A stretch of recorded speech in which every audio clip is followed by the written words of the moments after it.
The story of John Johnson is a fascinating one. Its scope is wide, covering relationships, money and politics. John was born in 1710, and died on the 18th of January 1760, the same year as George II.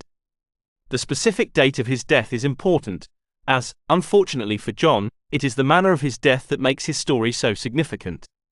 John lived with his wife and 4 children, in a comfortable house on the edge of the magnificent Earl Ferrers estate, at Staunton Harold in Leicestershire. John was a long-serving and trusted employee of the Ferrers family. He eventually took up the position of steward of the estate, a highly respected post.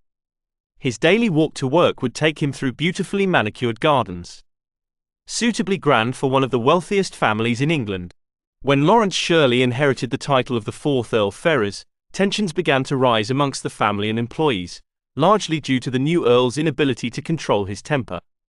This, combined with his excessive drinking, and the fact he was known to have had 4 children with his mistress, caused his wife to take the unusual step of requesting a divorce, which required parliamentary approval.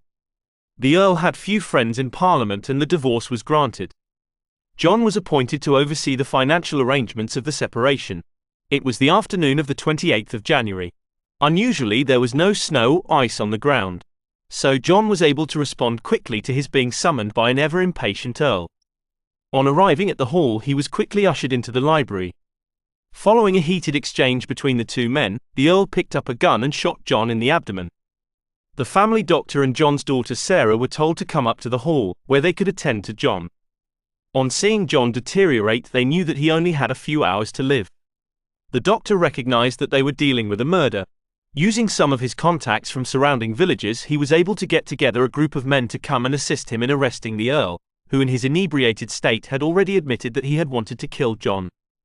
Having been formally arrested, the story then moves to London, where public interest grew to extraordinary levels, as the Earl Ferrers trial unfolded, in its historic setting of Westminster Hall.